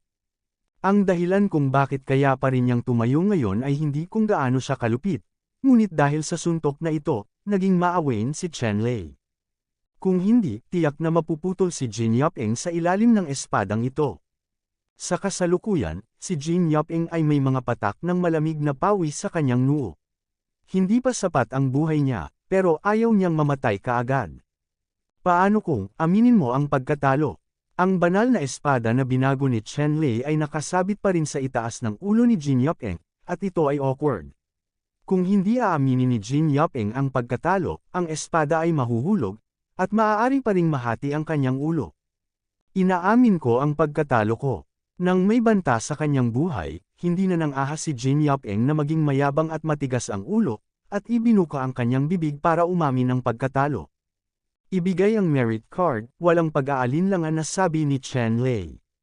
Walang pagpipilian si Jin Yopeng kundi ibigay ang merit card kay Chen Lei, na nangangahulugan din na ang lahat ng kanyang pagsisikap sa panahong ito ay walang kabuluhan at mura si Chen Lei. Matapos matanggap ni Chen Lei ang merit card, nag-transform siya sa isang tunay na katawan, at sa halip na tumingin kay Jin Yopeng, itinuon niya ang kanyang paningin sa labanan sa pagitan ni Mao at Silver Flying Jiao. Ang labanan sa pagitan ni Mao at ng Silver Flying Dragon ay parehong mabangis. Ang Silver Flying Dragon ay hindi karaniwan, at ang lakas nito ay napakalakas. Gayunpaman, mas mataas pa ang lakas ni Mao. Sa wakas, gumamit siya ng 7 hakbang upang tapakan ang likod ng pilak na lumilipad na dragon, tinapakan ang mga buto ng pilak na lumilipad na dragon, at bumagsak sa lupa na may malungkot na sigaw. Maglakas loob na maging totoo kay Mao. Malamig na sumangot si Mao, at galit na lumipad pabalik sa tabi ni Chen Lei. Jin Yopeng, paano na? Nawala ka sa pagkakataong ito. Matagumpay na sabi ni Mao. Ano bang pinagmamalaki mo? Hindi ikaw ang nagpatalo sa akin. Malamig na sabi ni Jin Yopeng. Matalo man kita o hindi, napakasaya kong makita kang nabigo, sabi ni Mao dyan. Ipagpalagay mo na malupit ka, huwag mo akong hayaang makasalubong kita ng mag-isa sa susunod, kung hindi, makikita kitang tamaan ng isang beses. Mapait na sabi ni Jin Yopeng na may itim na linya sa dulo. Maghintay hanggang magkaroon ka ng pagkakataong ito para pag-usapan ito. Hindi pinansin ni Mao ang banta ni Jin Yopeng. Sai, hintayin na lang natin. Malamig na sumangot si Jin Yopeng, hinawakan ang pilak na lumilipad na dragon na may ilang sirang buto sa lupa, at naging gintong liwanag ng hindi lumilingon. Hinihintay kita. Ang boses ni Mao ay dumating sa tenga ni Jin Yopeng, nasa sabik. Humph! Malamig na sumangot si Jin Yopeng at nawala. Ano ang iyong relasyon? Nang makita ni Chen Lei si Jin Yopeng na nawala, tinanong niya si Mao. Palaging pakiramdam na ang relasyon sa pagitan ng dalawa ay hindi simple. Ang lolo na ito na si Jin Yopeng at ang aking lolo ay magkaibigan ng buhay at kamatayan. Nag-order na sila ng baby kisses para sa amin mula pa noong bata pa sila, pero hindi ako ni Jin Yopeng ang gusto. Nahihiyang sabi ni Maubo. Ano, nanay itong si Jin Yopeng? Gulat na sabi ni Chen Lei, nang hindi tumitingin dito. Oo, pero hindi niya gusto ang identity niya bilang babae. Mahilig siyang mag-disguise bilang lalaki. Bukod dito, si Jin Yopeng ay palaging gustong duminahin ako. Mas malakas nga siya sa akin ng konti. Lagi akong binubugbog niya, sabi ni Mao. Matagal ko nang alam ang ganitong uri ng relasyon, hinding-hindi ko ito tatanggapin, sabi ni Chen Lei. Master, huwag kang mag-alala, ayos lang siya. Isa itong tigress. Siya ay may malakas na kakayahan sa pakikipaglaban at masyadong mayabang. Pupunta siya sa langit. Kung hindi niya ito tinuruan ng leksyon, hindi niya gagawin. Hindi ko alam na mataas ang langit at makapal ang lupa. Sabi ni Mao. Kalimutan mo na, hindi ako makikialam sa gawaing bahay mo in the future. Okay, hanapin natin ang layunin. Sinulyapan ni Chen Lei si Mao na hindi nasisiyahan. Sa pagkakataong ito siya ay kinawayan ni Mao. Sa susunod na may ganoong bagay, tiyak na dapat turuan ni Mao si Mao ng malalim na aral. Alam din ni Mao na hindi tunay ang bagay na ito, kaya hindi na niya ito banggitin muli, ipapakita niya ang merit card at susuriin ang mga nakapaligid na target. Sa sandaling ito, biglang, isang sinag ng liwanag ang tumaas sa kalangitan, sa loob ng milyon-milyong milya, malinaw na nakikita. Parehong natigilan sina Chen Lei at Mao at tumingin kay Bao Guang. At maraming maimpluwensyang tao sa loob ng 1,000,000 milyang radius ang naakit din, nakatingin sa Bao Guang. Tumingin si Chen Lei kay Bao Guang nang may buong paningin, at nalaman na sa loob ng Bao Guang, mayroong isang itim na dragon na tumatalon, namumulaklak na may walang katapusang banal na liwanag. Sa kanyang paningin, natural niyang nakikita na ang itim na dragon na ito ay hindi talaga isang dragon, ngunit isang makapangyarihang kayamanan. Dahil sa psychic transformation ng treasure, magkakaroon ito ng mahimalang pagkakaiba. Elepante. Bakit parang ang maalamat na Slaughter God Spear? Nakita rin ni Mao ang itim na dragon na gumulong-gulong sa kayamanan, at bumulong. Ano, God of Slaughter Gun, talaga? Tahimik na sabi ni Chen Lei.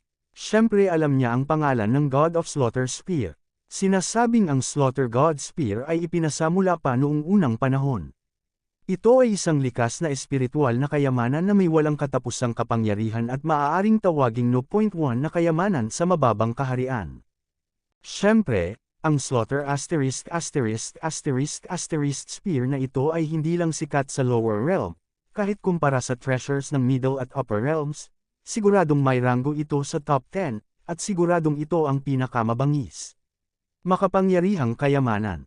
Kung ito man ay ang Slaughter God Spear o hindi, dapat nating makuha ito. Si Chen Lei at Mao ay naging dalawang streamer, na lumilipad sa direksyon na natagpuan ni Bao Guang. Sa sandaling ito, ang lahat ng mga powerhouse na nakakita sa Slaughter God Spear ay sumugod sa direksyon na ito. Dapat mong malaman na ang walang hanggang lihim na kaharian na ito, nakilala bilang unang lihim na kaharian ng mas mababang kaharian, ay mayaman sa mga bihirang pagkakataon at kapalaran, at ito rin ay sumasakop sa tuktok ng buong mababang kaharian. Kahit na ipinanganak ang gayong espiritual na kayamanan, hindi ito imposible. Ang mga powerhouse na ito ng iba't ibang lahi, syempre, ay hinding-hindi papalampasan ang pagkakataong ito. Sa isang iglap, dumagsa ang daan-daang makapangyarihang tao patungo sa pagsilang ng baril na nakapatay ng *********. Hindi mabagal ang takbo ni Chen Lei at Mao, halos sila ang unang grupo ng malalakas na tao na sumugod sa lugar na ito. Nang lumitaw sina Chen-Lei at Ma Wu, 12-dosenang makapangyarihang tao ang lumitaw na rito.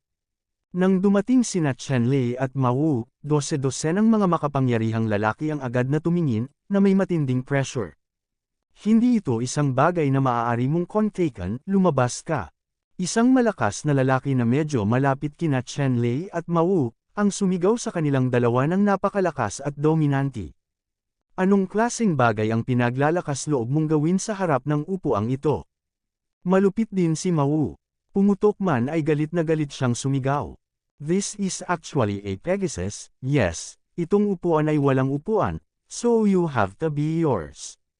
Matapos makita si Ma Wu, ang malakas na lalaki na ito ay ngumiti ng kakaiba at sinabing casual. Maging ang malaking ulo na multo ng iyong lolo. Galit na galit si Ma Wu. Sino ba itong babaeng ito? Sobrang yabang. Kailan ba nahulog ang mga taga-Chanma nila sa puntong pwede na silang mabuli ng kusa?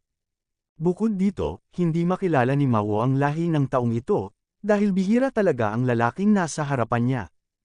Ang lalaking nasa harapan niya ay parang tao, ngunit ang kanyang likod ay natatakpan ng isang hanay ng mga dugong pulang buto. Sa magkabilang mata, may nag-aapoy na dugo, naglalabas ng nakakatakot na aura. Ito ay isa sa pinakamalakas sa mga lahi ng dayuhan. Para sa mga humanoid na tao, alam ni Chen-Lei na ito ay isang dayuhan na lahi. Sa gitnang domain, tinatawag din itong sinaunang lahi. Ito ang lahi ng espiritu ng dugo sa mga sinaunang lahi. Ang Blood Spirit Clan, kabilang sa mga sinaunang clan, ay isa ring royal clan, at ang clan na ito ay napakalakas din. Gayunpaman, hindi natatakot si Chen-Lei sa angkan ng dugo at espiritu sa mga sinaunang angkan. Ang sumpa ng kanyang katawan ay nalutas na niya at isinama sa kanyang katawan.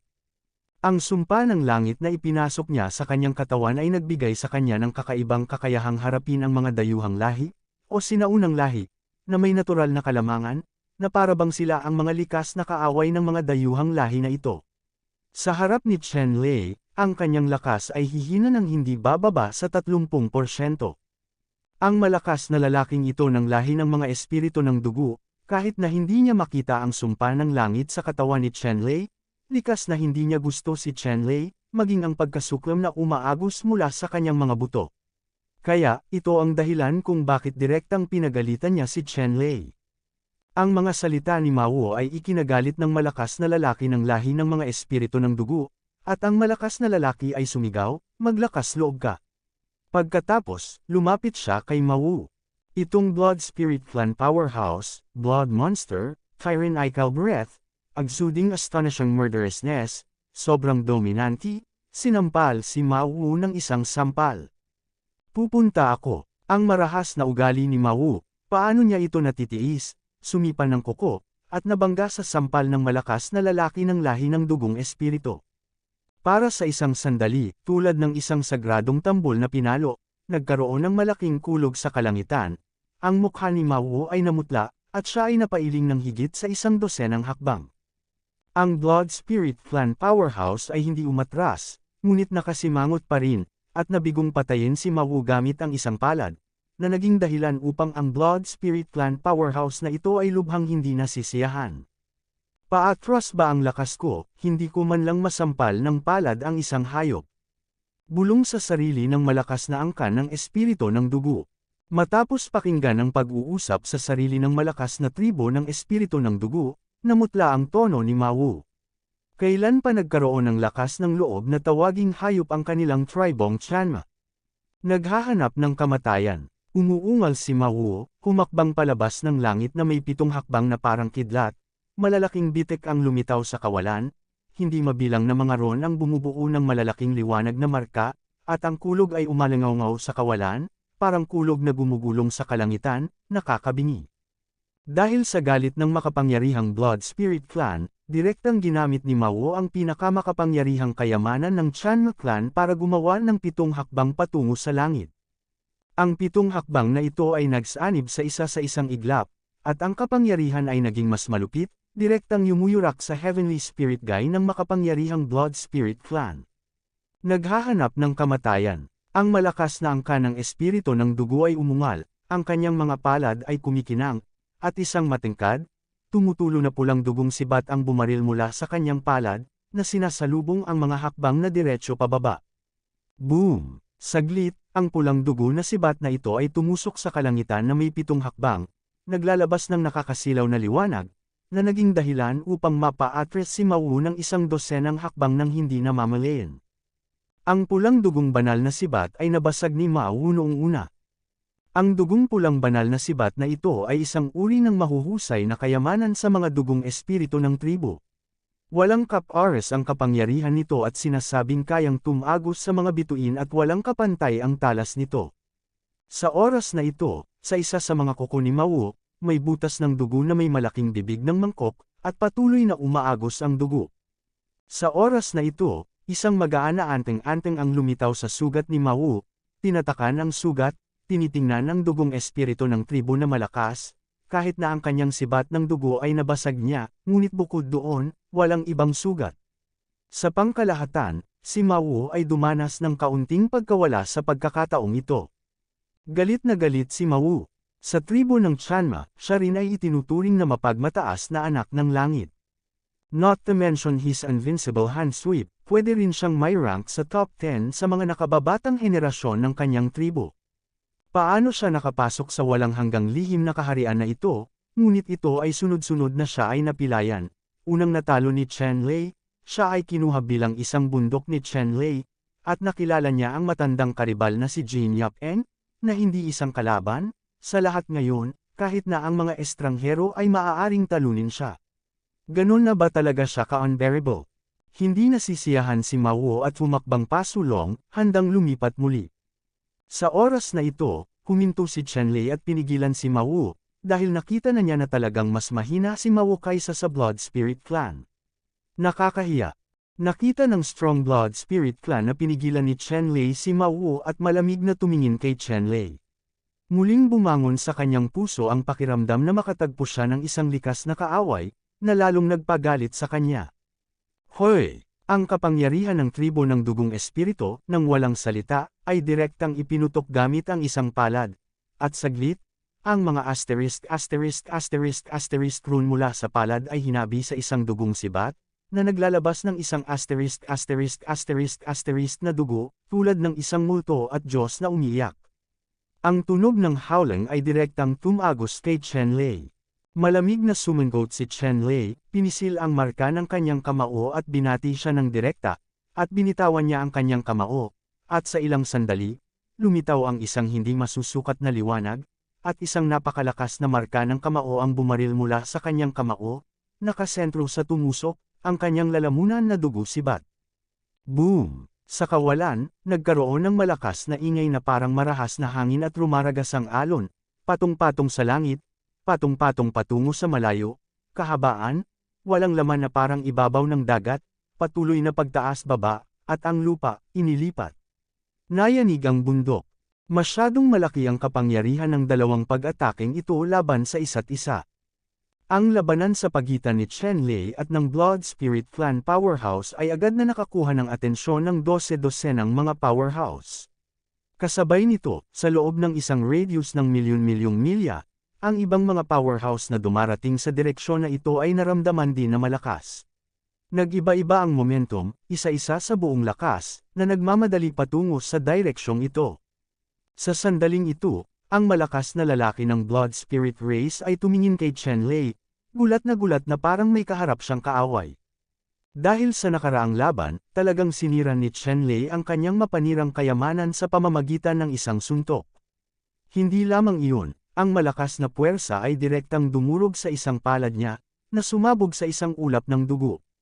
Sa sandaling ito, sinira ng makapangyarihang Blood Spirit Clan na ito ang sekreto ng kanyang clan, at isang masa ng kulay dugo na liwanag ang patuloy na damaloy sa palad ng kanyang sugat, na gumaling mula sa kanyang mga sugat. Sino ka ba talaga? Ang Blood Spirit Clan Powerhouse ay tumingin kay Chen Lei, at nag-aalinlangan na nagtanong, na may bakas ng paninibugho sa kanyang puso. Mahalaga ba kung sino ako? Tumingin si Chen Lei sa Blood Spirit Clan Powerhouse at mahinang sinabi. Matapos marinig ang mga salita ni Chen Lei, ang malakas na Blood Spirit Clan ay kumislap ng matinding liwanag sa kanyang mga mata, at mabangis na sinabi, "Oo, hindi mahalaga. Kahit sino ka pa, kailangan mong mamatay. Pagkatapos magsalita, ang Blood Spirit Clan Powerhouse ay muling naging light at sumugod kay Chen-Lei. Malamig na sumungot si Chen-Lei, at hinimas din ang kanyang katawan, at nakipag-away sa makapangyarihang Blood Spirit Clan na ito. Wala siyang magandang damdamin tungkol sa mga dayuhang lahi, o sinaunang lahi, at siya ay walang awa nang kumilos siya. Boom boom boom boom. Si Chen-Lei at ang makapangyarihang Blood Spirit Clan ay nakipaglaban sa isa't isa, na nagpadala ng nakagugulat na pagbabago-bago, na ikinagulat ng mga powerhouse sa loob ng milyon-milyong milya. Ang gayong malakas na pagbabago-bago ay talagang isang walang katulad na powerhouse. Si Chen-Lei at ang powerhouse ng Blood Spirit Race, parehong naging dalawang ilaw at anino. Napakabilis ng takbo kaya hindi sila makakita ng malinaw sa mata. Dalawang anino lamang ang nakikitang lumilipad pataas at pababa, kung saan sila dumaan. Ang lupa ay nabasag, ang mga taluktok ay gumuho, at ang kawalan ay nabasag. Ito ay lubhang nakakagulat. Biglang may sumigaw, at pagkatapos, nakita ko ang ulan ng dugo na lumilipad sa buong kalangitan, at isang figure ang napunit at nagkapira-piraso. Pagkatapos nito, isang kaluluwa ang lumipad. Ito ay isang malakas na tao ng lahi ng dugo ng espiritu. Sa sandaling ito, ang kaluluwa ng lahi ng espiritu ng dugo, ang malakas na tao, ay lumipad na galit, gustong tumakas. Isang power grid ang lumitaw mula sa manipis na hangin, na bumabalot sa kaluluwa ng Blood Spirit Clan Powerhouse na ito ng direkta sa power grid at tinatakan ito, at si Chen-Lei ang bumaril nito. Sa sandaling ito, si Chen-Lei ay naglabas ng isang malakas na aura tulad ng isang demonyong Diyos. Ang kanyang aura ay labis na nakakatakot, na may hawak na isang kumikislap na bola sa kanyang kamay, na tinatakan ang primordial na espiritu ng makapangyarihang pamilya ng mga espiritu ng dugo, na ginagawa ang paligid. Huminga ng hangin isa-isa, at tinuturing si Chen-Lei bilang isang malakas na kaaway. Dapat mong malaman na ang lakas ng Blood Spirit Clan ay talagang makapangyarihan, ngunit siya ay pinatay ni Chen-Lei. Bihira talaga sa mundo ang lakas ng celebrity clan na ito. Sa oras na ito, lahat ng malalakas na tao ay nadagdagan ang kanilang takot kay Chen-Lei at nanatili sa kanilang distansya. At pagkatapos makolekta ni Chen-Lei ang mga merit card at trepeo ng Blood Spirit Tribe, tumayo siya gamit ang kanyang mga kamay at inukupa ang posisyon ng Blood Spirit Tribe. Pagkatapos, tumingin siya sa direksyon kung saan matatagpuan ang Death Gun, sumama ka. Ang posisyon kung saan nakatayo ang kapangyarihan ng Blood Spirit Clan ay napakahusay. Napakalapit sa lugar kung saan matatagpuan ang Slaughter God Spear. Kung maglalaban ka ng ilang sandali, tiyak na makakamit mo ang ilang pagkakataon. Sa sandaling ito, nakikita ni Chen-Lei na ang Diyos ng Slaughter Spear ay tinataka ng isang runelight na kurtina. Ngunit ang runelight na kurtina na ito ay patuloy na nasisira, at ang Diyos ng Slaughter Spear ay naging isang itim na dragon na may malamig na mga mata, marahas na dugo at dugo, patuloy na sinisira ang layer na ito ng runelight curtain, naghahanda na masira ang pagbabawal. Natigilan si Chen-Lei. Psychic na itong gunslaying na ito. Kung maipanganak niya ang kanyang sariling kamalayan, maaari siyang direktang maging isang bagong lahi ng buhay. Siyempre, napakahirap na ipanganak ang sariling kamalayan, at lahat ng uri ng malupit na kondisyon ay kinakailangan. Itong ng Slaughter Spear, gustong ipanganak ang sarili nitong kamalayan, sa ngayon ay mahirap pa ring makamit. Gayunpaman, ang mga kayamanan ng Sekiko ay tunay na napakahalaga, at kapag nakuha, tiyak na madaragdagan ang kanyang lakas sa pakikipaglaban. Sa oras na ito, tinitingnan din ng dose-dosenang iba pang powerhouses ang mabangis na na ito na nagniningas na mga mata, at nakita nila ang pambihirang bahagi ng Diyos na ito na pumatay ng baril. Napakalinaw nila tungkol dito. Ang na hawakan ng baril ay talagang ang pinakamataas na kayamanan sa walang hanggang lihim na kaharian. Sa oras na ito, maraming malalakas na lalaki ang lahat ay mitigang naghihintay na labagin ng Slaughter God Spear ang pagbabawal bago sila direktang arestuhin. Bilang karagdagan sa Immortal Secret Realm, maraming makapangyarihang Elder at Masters mula sa iba't ibang sekta ang nakakita rin ng eksena sa Immortal Secret Realm sa pamamagitan ng Magic Circle. Sa orihinal, ang walang hanggang lihim na kaharian na ito ay napaka-misteryoso, at walang paraan upang makita ang sitwasyon sa loob. Gayunpaman, ang lahat ng mga disipulong kalahok sa 10,000 Races Conference ay may dalang military merit card, at ang mga combat merit card na ito, nakatumbas ng mga kamera, ay maaaring magpakita ng nakapalibot na tanawin sa pamamagitan ng ilang rune array. Sa makatuwid, sa malaking hanay sa labas, ang mga patriarch, elder, at masters ng lahat ng lahi ay maaaring dumaan sa malaking hanay upang makita ang sitwasyon sa Immortal Secret Territory. Ang mga ninuno, matatanda, o pinunong ito ay pawang pinakamataas na pinuno sa mundong ito. Bawat isa sa kanila ay sobrang kahanga-hanga, pinagmamasdan ng sitwasyon sa Immortal Secret Territory. At ang mga totoong top powerhouse na ito, pagkatapos makita ang God of Slaughter Spear, sila ay nasasabik din, dahil ang God of Slaughter Spear ay napakahalaga. Narinig din nila ang alamat ng God of Slaughter Spear sa loob ng maraming taon, sinubukan din ito lahat ng posibleng paraan para hanapin ang Slaughter God Spear, ngunit wala talagang clue. Hindi ko inaasahan na ang Slaughter God Spear ay matatagpuan sa Immortal Secret Realm. Sa anumang kaso, dapat mong makuha ang Slaughter ****** na ito. Kapag nakuha mo na ito, maaari itong maging isang kayamanan ng lungsod. Lahat ng malalakas ay nagtipo ng kanilang mga tingin dito, umaasa sa mga disipulo ng kanilang sariling angkan, makukuha ang Slaughter God Spear. Maging ito ay ang banal na lahi, o ang lahi ng espiritu, ang makalangit na lahi, o iba pang makapangyarihang lahi, para sa mga sibat na ito, determinado silang manalo, para sa mga Diyos, ito ay mas totoo. Ang Slaughter God Spear ay may damage bonus sa Protoss. Dahil dito, napakakomplikado ng Protoss para sa God of Slaughter Spear.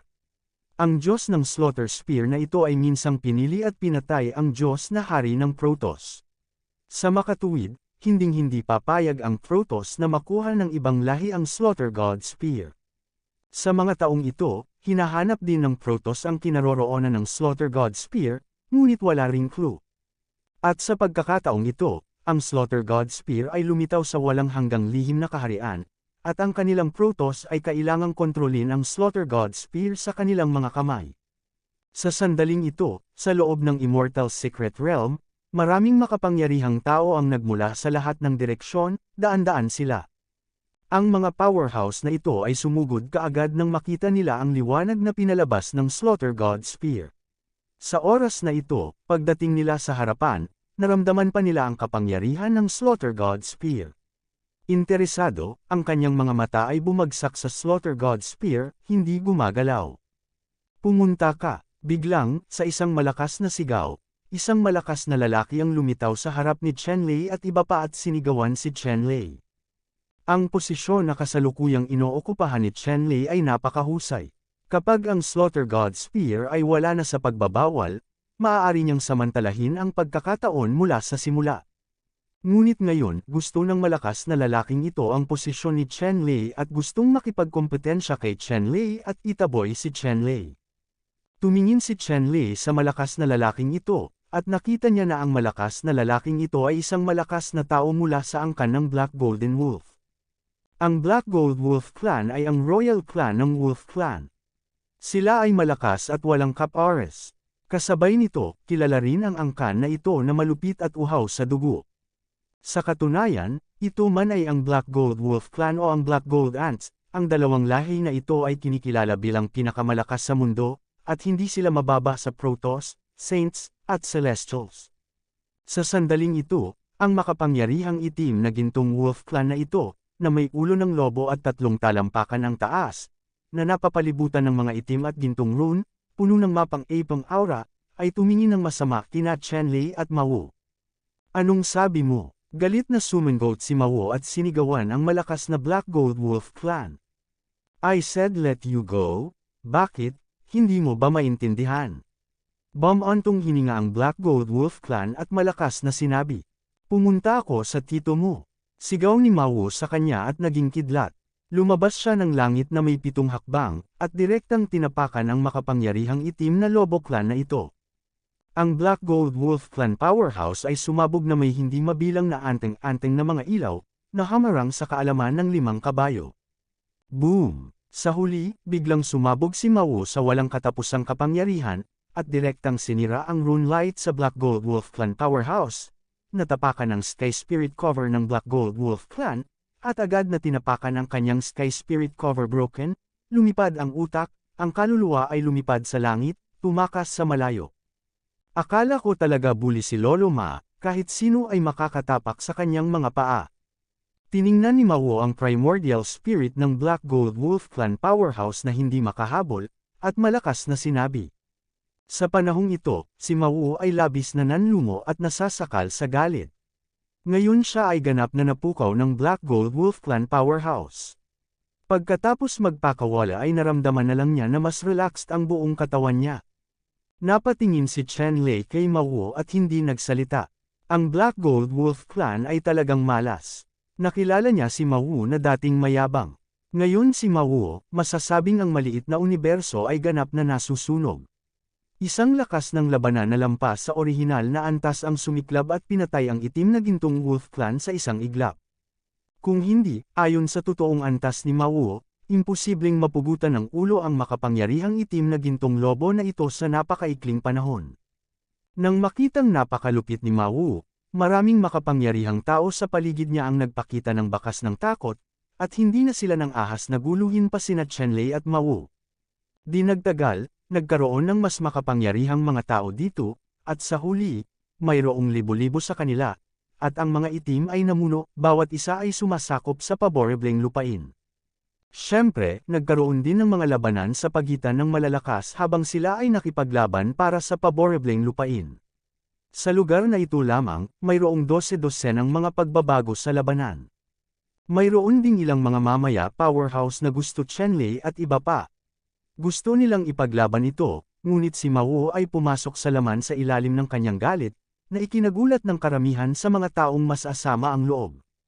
Sa sandaling ito, biglang, ang isang lubhang nakakatakot na hininga ay nahayag, tulad ng isang bundok na dumidiin sa mga puso ng mga tao, at ang kapangyarihan ay pumipintig. Agad na tumangala ang lahat at nalaman na sinira ng God Slaughter Spear ang karamihan sa mga runang pagbabawal sa hangin, at malapit nang masira ang pagbabawal. Ang sobrang nakakatakot na hininga na ito ay eksaktong kapareho ng ipinakita ng Slaughter God Spear. Ang hininga na ibinubuhos ng Slaughter God Spear ay hindi isang kumpletong hininga, dahil mayroon pa ring kalahati ng rune na nagbabawal dito, ngunit kahit na ganoon, ang nakakatakot na hininga na ibinubuhos nito, ito ay nagparamdam na sa maraming makapangyarihang tao na hindi mapigilan. Nahirapan din si Chen Lei na pigilan, at ang nakakatakot na hininga ay halos madurog ang kanyang kaluluwa. Sa sandaling ito, sa katawan ni Chen Lei, ang God of Slaughter technique ay biglang lumitaw na naiirita, at tumakbo ng galit na galit. Sa isang kisap mata, sunod-sunod ang mga taktika ng Slaughter God ni Chen Lei, lumabas ka. Ang gayong anomalya ay nakakaramdam ng pagkalito kay Chen Lei. At sa sandaling ito, nagkaroon ng malakas na pagsabog, at ang buong pagbabawal ng rune ay marahas na nasira. Sa wakas ay sinira ng Slaughter God Spear ang pagbabawal at umalis. Sa ilang sandali, hindi mabilang na itim na ilaw ang sumugod sa lahat ng direksyon, at direktang naging pulbos ang ilang taluktok ng bundok. Kunin mo, kasabay nito, hindi mabilang na malalakas na lalaki ang sumigaw, pamitik ang kanilang mga katawan, at nahuli sila sa direksyon ng Slaughter God Spear. Hoy! Isang malakas na lalaki ng angkan ng tigre, kasing bilis ng kidlat, ang isang pares ng pakpak ng asterisk ay bahagyang nanginginig sa likuran niya, at nabasag niya ang kawalan, lumitaw malapit sa sibat ng kamatayang asterisk, at hinawakan, ang asterisk sibat gamit ang kanyang mga kuko. Sa susunod na sandali, ang makapangyarihang sagradong angkan ng tigre ay sumigaw, na naging isang asterisk ambon, at ang anyo ng mga Diyos ay nawala. Ang malakas na lalaking ito ng tigre clan ay nabura ng ripple ng Slaughter Spear at direktang pinatay. Gayunpaman, ang kapalaran ng Tiger God Powerhouse ay hindi nagpagising sa maraming powerhouse na nahulog sa siklab ng galit, at hindi mabilang na powerhouse ang nahuli patungo sa Slaughter God Spear. Puff puff puff. Sa isang iglap, 12-dosenang mga powerhouse ang nakapasok sa hanay ng itim na banal na liwanag ng Slaughter God Spear, at direktang nabigla sa itim na banal na liwanag na ito bilang isang ulan ng dugo, na agad na namatay. Biglang ginaisang ng gayong kahabag-habag na eksena ang lahat ng malalakas at namulat sila sa kanilang kasakiman. Sa sandaling ito, isang malakas na lalaki ang bumaril ng isang sinag ng mahalagang liwanag ng direkta sa hangin at binasag ito sa Slaughter God Spear. Dang! Ang humuhuni na tunog ng ginto at bakal, malinaw at malambing, ay tumunog sa mga tainga ng lahat. Ang Slaughter God Spear ay biglang huminto ng bahagya, at ang itim na banal na liwanag ay umapaw.